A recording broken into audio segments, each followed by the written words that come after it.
प्रिय छात्रों, आज का जो हमारा टॉपिक्स है वह बेहद महत्वपूर्ण है किसी भी प्रतियोगिता परीक्षा के दृष्टिकोण से। हमारा जो आज का टॉपिक्स है वह भारत का संसद है और इस संसद चैप्टर से संबंधित प्रश्न हर एक प्रतियोगिता परीक्षा में पूछे जाते रहे हैं, चाहे वो आईएएस का एग्ज़ाम हो या बीपीएससी का या फिर जनरल कंप्यूटर से संबंधित कोई अन्य प्रतियोगिता परीक्षा हो। तो हम लोग देखेंगे कि इस भारत में जो संसद है उसका चर्चा कहाँ पर है हमारे संविधान में। तो हमारे संविधान में जो इसकी चर्चा है वो अनुच्छेद 79 से लेकर के 123 तक में है। तो इसमें हम संजय सबसे पहला अनुच्छेद अगर देखते हैं कि अनुच्छेद 79 क्या कहता है हमारा, तो यह कहता है कि संसद का गठन कैसे होगा, इस बारे में बात करता है। तो कहता है कि संसद का गठन कैसे होगा, तो संसद का गठन होगा राष्ट्रपति प्लस लोकसभा और प्लस राज्यसभा को मिला करके, तीनों को अगर मिला देंगे तभी संसद का गठन होगा। ये बात हम लोग को याद रखना है। बार बार यह प्रश्न पूछा जाता है किसी भी परीक्षा में कि संसद का गठन होता है कैसे, राष्ट्रपति plus Lok Sabha, Lok Sabha plus Rajya Sabha, Rajya Sabha plus राष्ट्रपति, या इनमें से कोई नहीं, इस तरह से क्वेश्चन पूछा जाता है। तो संसद का जो गठन होता है वह राष्ट्रपति प्लस लोकसभा प्लस राज्यसभा को मिला करके होता है। ये बात हम लोग को याद रखना है। लेकिन साथ ही यह भी याद रखना है कि राष्ट्रपति न तो लोकसभा का और न ही राज्यसभा का सदस्य होता है, यह भी याद रखेंगे। तो ये हो गया संसद के गठन के बारे में। अब जो है इसी में इसके बाद जो है हम लोग क्या देखते हैं कि अनुच्छेद 80 आता है। यह कहता है राज्यसभा की संरचना के बारे में कि राज्यसभा का कंपोजिशन कैसा होता है, इसके बारे में बात करता है अनुच्छेद 80। यह कहता है कि राज्यसभा में अधिकतम सदस्यों की संख्या, मैक्सिमम सदस्यों की संख्या कितनी हो सकती है, तो कहता है राज्यसभा में अधिकतम सदस्यों की संख्या 250 हो सकती है। अब ये जो 250 जो है सदस्य होंगे राज्यसभा में, तो कहता है कि क्या इसमें भी कुछ वर्गीकरण होगा या नहीं होगा। तो हमारा संविधान कहता हाँ, इस 250 में से 238 जो है वह राज्यों से निर्वाचित होकर के आएंगे और जो शेष 12 बचेंगे वह राष्ट्रपति के द्वारा मनोनीत होंगे।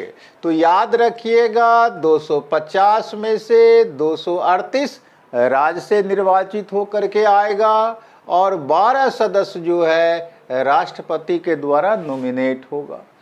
अब है कि ये जो नॉमिनेट होने वाले सदस्य होंगे ये कौन होंगे, तो हमारा संविधान कहता है कि वह जो व्यक्ति होगा साहित्य का, कला का, विज्ञान का और समाज सेवा क्षेत्र का प्रसिद्ध हस्ती होगा, अनुभवी व्यक्ति होगा। तो ये 4 क्षेत्र से संबंधित जो आपको फेमस पर्सनालिटी होंगे उनमें से 12 व्यक्ति को राष्ट्रपति राज्यसभा में मनोनीत करेगा।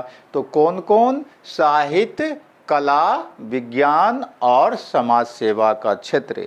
याद रखिएगा यहाँ पर सहकारिता नहीं है। सहकारिता जब आप राज्य विधानमंडल पढ़ेंगे और वहाँ जब देखेंगे तब वहाँ पर इन चारों के साथ साथ आपको सहकारिता क्षेत्र भी जुड़ा हुआ मिलेगा। लेकिन यह राज्यसभा के बारे में केवल यह 4 क्षेत्र है।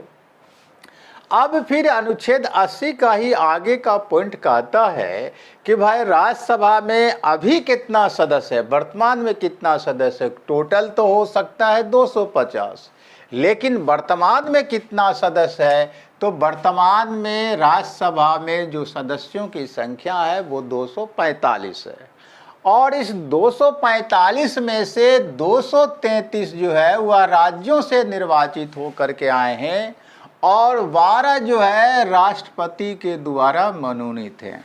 कहने का मतलब क्या, राष्ट्रपति के द्वारा जो 12 सदस्यों का मनोनयन होता है उसका कोटा तो फुलफिल है, लेकिन राज्यों से जो 238 निर्वाचित होकर के आते हैं उसमें से केवल 233 ही वर्तमान में हैं। शेष जो है सो अभी खाली पड़ा हुआ है राज्यों का सीट। अब जो है आता है अगला पॉइंट इसी अनुच्छेद 80 में कि जो है ये जो 238 और 233 जैसे जो है सो सदस्यों के बारे में हम लोग देख रहे थे अभी कि वह राज्यों से निर्वाचित होकर के आता है, तो आगे का पॉइंट कहता है कि भाई ये सदस्य कैसे निर्वाचित होकर के आएगा। तो कहता है कि विधानसभा के जो निर्वाचित एमएलए होंगे वही इनके वोटर होंगे और इनका जो निर्वाचन का तरीका होगा वो राष्ट्रपति वाला प्रणाली है कि आनुपातिक और एकल संक्रमणीय मत द्वारा। तो राष्ट्रपति का जो निर्वाचन पद्धति है वही निर्वाचन पद्धति राज्यसभा के सदस्यों का भी है। इसके वोटर केवल विधानसभा के निर्वाचित एमएलए होते हैं। ये बात हमको याद रखना है कि विधानसभा के जो इलेक्टेड सदस्य होते हैं वही राज्यसभा के सदस्यों के चुनाव में जो है वोटर बन सकते हैं। अब आता है कि कुछ फैक्ट्स है इसी मुद्दे से संबंधित, मतलब क्या, अनुच्छेद 80 से संबंधित जो है कुछ फैक्ट है, हम लोग अलग से उसको देखें। तो ये कहता क्या है कि राज्यसभा जो है वह राज्यों का सदन है। लोग राज्यसभा से संबंधित कुछ फैक्ट्स देखें। फैक्ट्स क्या कहता है कि राज्यसभा जो है वह राज्यों का सदन है। राज्यों का सदन इसलिए कि इसमें राज्यों का प्रतिनिधित्व होता है, इसलिए कहा जाता है कि यह राज्यों का सदन है। चूँकि राज्यसभा के सदस्यों का चुनाव आम जनता नहीं करती है, राज्यसभा के सदस्यों का चुनाव जब विधानसभा के सदस्य करते हैं, एमएलए करते हैं, इसलिए कहा जाता है कि राज्यसभा राज्यों का सदन है। का बार बार यह क्वेश्चन पूछा जाता है कि राज्यसभा में किसका प्रतिनिधित्व होता है या राज्यसभा किसका सदन माना जाता है, तो वह जैसो राज्यों का होगा।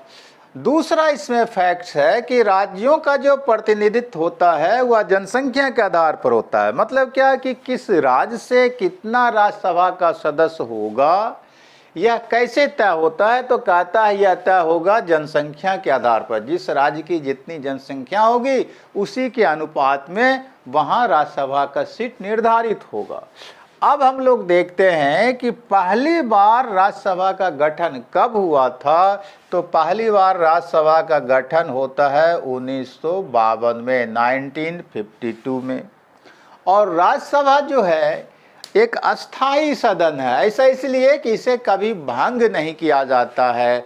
बार बार क्वेश्चन पूछता है कि निम्नलिखित में से कौन सा सदन अस्थाई सदन है, तो राज्यसभा एक अस्थाई सदन है, इसे कभी भंग नहीं किया जा सकता है। उसके अलावा राज्यसभा को उच्च सदन भी कहा जाता है। और अगर हम सदस्य संख्या के आधार पर देखें कि किस राज्य से राज्यसभा में कितने सदस्य निर्वाचित होकर के आते हैं, तो पहला नंबर है उत्तर प्रदेश का कि उत्तर प्रदेश से 51 सदस्य निर्वाचित होकर के आते हैं। दूसरा जो नंबर है वह महाराष्ट्र का है कि यहाँ से 19 सदस्य निर्वाचित होकर के आते हैं। तीसरा नंबर तमिलनाडु का है, यहाँ से 18 सदस्य निर्वाचित होकर के आते हैं। और चौथा नंबर बिहार का है, यहाँ से 16 सदस्य निर्वाचित होकर के आते हैं। तो अगर याद रखना होगा, अगर क्वेश्चन यह पूछ दे कि निम्नलिखित में से घटते क्रम में बताइए कि राज्यसभा के सदस्य कहाँ से कितने निर्वाचित होते हैं, तो उस हिसाब से अगर घटते क्रम में दिखाना होगा तो हम लोग इसको याद कैसे रखेंगे कि ऐसे तो हम देख रहे हैं कि उत्तर प्रदेश से सर्वाधिक 31 सदस्य निर्वाचित होता है, महाराष्ट्र से जो है 19 होता है, तमिलनाडु से 18 होता है और बिहार से 16 होता है। याद कैसे रखेंगे, तो याद सीधा ऐसे रख लीजिए कि उत्तर मत जा। उत्तर से मतलब लगा लीजिए उत्तर प्रदेश, म से महाराष्ट्र, त से तमिलनाडु, तो उत्तर मत, उसके बाद बिहार। तो उत्तर मत बिहार अगर आप याद रखने हैं तो आप राज्यसभा में जो है सो घटते हुए क्रम में, मतलब 1 2 3 नंबर के स्थान पर जो राज्य आते हैं उसका नाम आपको याद रहेगा उत्तर मध्य बिहार। उत्तर मतलब यहाँ पर उत्तर प्रदेश मान के चलिए, और मध्य से महाराष्ट्र तमिलनाडु, और बिहार तो बिहार है ही। अब अगर हम देखें, यह तो था मैक्सिमम सीट संख्या के आधार पर कि किस राज्य में कितना सीट है। अब अगर हम मिनिमम सीट संख्या के आधार पर देखें तो सबसे कम राज्यसभा के सदस्य कहां से आते हैं। तो इसमें क्या है कि पूर्वोत्तर भारत का जितना भी राज्य है उसमें से केवल आप असम को छोड़ दीजिए, तो असम को अगर हम छोड़ देते हैं तो पूर्वोत्तर भारत के नॉर्थ ईस्ट के सभी राज्य जो हैं वहाँ से सबसे कम एक एक सदस्य निर्वाचित होते हैं, चाहे वह सिक्किम हो, त्रिपुरा हो, मेघालय हो, मिजोरम हो, मणिपुर हो, जो भी हो, नागालैंड हो, अरुणाचल प्रदेश हो, सारे पूर्वोत्तर भारत के राज्यों से केवल एक एक सीट राज्यसभा का निर्धारित है, केवल हम अगर असम को छोड़ देते हैं तब। और साथ में इसमें एक सीट वाले में से एक राज्य हमारा और जुड़ जाएगा, गोवा। तो पूर्वोत्तर भारत में असम को छोड़ दें तो पूर्वोत्तर भारत के सारे राज्यों से एक एक राज्यसभा के सदस्य, और फिर पूर्व और फिर पश्चिम भारत अगर हम चले जाएं, अगर हम मैप देखें तो अगर मान लीजिए मैप देखते हैं इन जैसो, अगर पूरब साइड में असम को छोड़ करके जितना राज्य है पूर्वोत्तर भारत का वहाँ एक एक सीट है, तो अगर हम पश्चिम चले आते हैं तो पश्चिम में एकमात्र गोवा राज्य है जहाँ से एक सीट है। तो इस तरह से याद रखिए कि सीधा इधर पूरब का जो राज्य है उन पूर्वोत्तर भारत का, उसमें असम को छोड़ करके बाकी में एक एक, और इधर पश्चिम में चले जाते हैं तो गोवा में एक सीट। यहाँ से मिनिमम राज्यसभा के सदस्य आते हैं एक एक, याद रखने का ये तरीका। अब हम लोग आते हैं अनुच्छेद 81 पर, 81 पर। ये क्या कहता है? तो यह जैसे अनुच्छेद 80 राज्यसभा की संरचना के बारे में बात करता है, वैसे ही अनुच्छेद 81 जो है लोकसभा की संरचना के बारे में बात करता है। यह क्या कहता है? तो जैसे राज्यसभा में था मैक्सिमम सदस्य कितने हो सकते हैं, तो यहाँ भी है कि मैक्सिमम सदस्य लोकसभा में कितने हो सकते हैं, तो कहता है 552 हो सकता है। तो ये 552 हो सकता है, यह अनुच्छेद 81 कहता है राज्यसभा में। अब इसमें से कहाँ से कितने आएंगे, तो कहता है 530 जो होगा वह राज्यों से निर्वाचित होकर के आएगा। हम जानते हैं कि आम जनता के द्वारा लोकसभा के सदस्य निर्वाचित होते हैं। 20 सदस्य जो होंगे ये संघ शासित क्षेत्रों से निर्वाचित होंगे। मतलब क्या कि अंडमान निकोबार द्वीप समूह, लक्षद्वीप, ये सारा जो केंद्र शासित प्रदेश है वहाँ से 20 MP लोकसभा के निर्वाचित होंगे। और जो है शेष जो 2 सदस्य होगा, यह जो है शेष 2 सदस्य एंग्लो इंडियन सदस्य हो सकता है, जिसका नॉमिनेशन, जिसका मनोनयन राष्ट्रपति करेगा। तो एंग्लो इंडियन सदस्य जो 2 होते हैं उनका निर्वाचन नहीं होता है, बल्कि यहाँ पर राष्ट्रपति के द्वारा उनका मनोनयन होता है। लेकिन संविधान में 104वां संशोधन हुआ वर्ष 2020 में, उसमें यह व्यवस्था किया गया कि एंग्लो इंडियन समुदाय का 2 सदस्य जो लोकसभा में राष्ट्रपति के द्वारा मनोनीत होता है वह अब नहीं होगा। तो इसलिए इस क्वेश्चन को याद रखिएगा, आराम से आगे पूछा जा सकता है कि किसी भी एग्ज़ाम में कि किस संविधान संशोधन के द्वारा लोकसभा में एंग्लो इंडियन समुदाय का मनोनयन समाप्त कर दिया गया। तो वह होगा 104वां संविधान संशोधन 2020। अब है कि वर्तमान में लोकसभा में कुल कितना सदस्य संख्या है। जैसे राज्यसभा में हम लोग देखें तो वर्तमान में जो लोकसभा में कुल सदस्य संख्या है वह आपको 543 है, याद रखना है। उसके बाद जो है सीटों का जो आवंटन है, तो कहता है कि किस राज्य से कितने लोकसभा के सदस्य निर्वाचित होकर के आएंगे। तो कहता है राज्यों की जनसंख्या के अनुपात में, जैसा कि राज्यसभा के बारे में देखें कि राज्यों की जनसंख्या जो होगी उसी सब अनुपात में राज्यसभा के सदस्य किसी भी राज्य में निर्धारित होंगे, वैसे ही जैसो राज्यों की जितनी संख्या होगी उसी के अनुपात में किसी भी राज्य में लोकसभा के सदस्यों की संख्या निर्धारित हो जाएगी, तय हो जाएगी। अब जैसे हम यहाँ पर फैक्ट्स कुछ देखा था, वैसे यहाँ पर लोकसभा के बारे में कुछ हम लोग फैक्ट्स देख लें। तो जैसे राज्यसभा को राज्यों का सदन कहा जाता है, वैसे ही लोकसभा को जनता का सदन कहा जाता है। राज्यसभा को राज्यों का सदन इसलिए कहा जाता है कि वहाँ जो है आपको एमएलए उसको निर्वाचित करके भेजता है, राज्यों का वो प्रतिनिधित्व करता है, इसलिए राज्यसभा को राज्यों का सदन कहा जाता है। लोकसभा को जनता का सदन इसलिए कहा जाता है कि लोकसभा के सदस्यों का जो निर्वाचन होता है वह आम जनता करती है, वोटर आम जनता होती है, इसलिए कहा जाता है कि यह जनता का सदन होता है। उसके बाद जो है सो जैसे राज्यसभा को उच्च सदन कहा जाता है, तो इसको यहाँ पर निम्न सदन कहा जाता है, लोअर हाउस कहा जाता है। राज्यसभा के बारे में हम लोगों ने देखा कि राज्यसभा का गठन 1952 में हुआ था, तो वैसे ही लोकसभा का गठन भी 1952 में हुआ। लेकिन इसके लिए चुनाव कब हुआ पहली बार? तो चुनाव पहली बार हुआ था 1951-52 में, मतलब 1951 के अंतिम जैसो महीने में चुनाव शुरू हुआ और 52 के शुरुआती महीने में आपको चुनाव संपन्न हुआ। अब है कि जैसे राज्यसभा में हम लोगों ने देखा कि मैक्सिमम सीट संख्या किस राज्य से है या मिनिमम सीट संख्या किस राज्य में है, वैसे यहाँ पर हम लोग देखेंगे कि लोकसभा में मैक्सिमम सीट संख्या जो है वह यूपी से है 80, तो यूपी से आपको 80 है। और राज्यसभा में भी देखा था कि यूपी से जैसो मैक्सिमम सदस्य संख्या है कितना 31, लोकसभा में कितना है 80। महाराष्ट्र से लोकसभा में सदस्य संख्या है आपको 48, जबकि राज्यसभा में हम लोगों ने देखा था कि राज्यसभा में महाराष्ट्र से सदस्य संख्या है आपको 19, लेकिन लोकसभा में है यहाँ पर 48। उसके बाद पश्चिम बंगाल से है 42 42 और फिर जो है सो बिहार से है 40। तो इस तरह से उत्तर प्रदेश, महाराष्ट्र, पश्चिम बंगाल और बिहार जो है सर्वाधिक लोकसभा का सीट रखता है। अब है कि इसको याद हम लोग कैसे रखेंगे, तो आप इसको याद रख लीजिए। याद रखने का तरीका एक उपाय कर लीजिए कि जो है उपमा बम्ब करके, उपमा से उप से उत्तर प्रदेश आप याद रखिए, माँ से महाराष्ट्र, ब से जो है आप जैसो आपको बंगाल और फिर ब से जो है आपको बिहार। तो ये हो गया आपका महाराष्ट्र,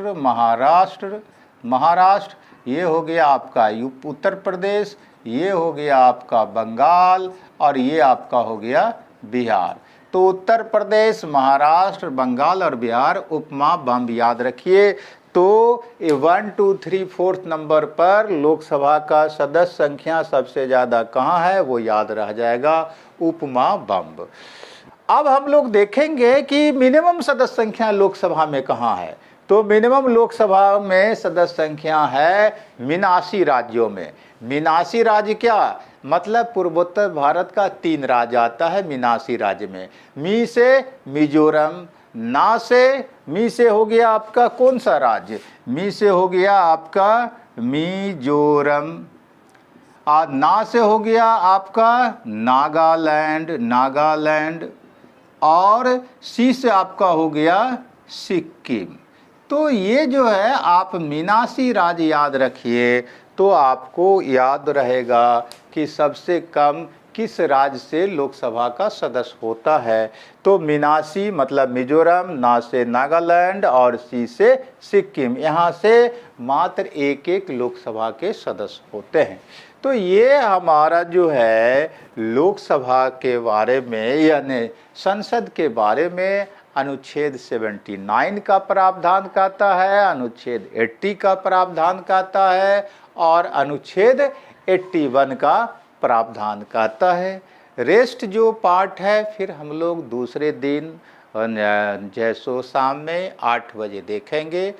तो आज का क्लास यहीं समाप्त। थैंक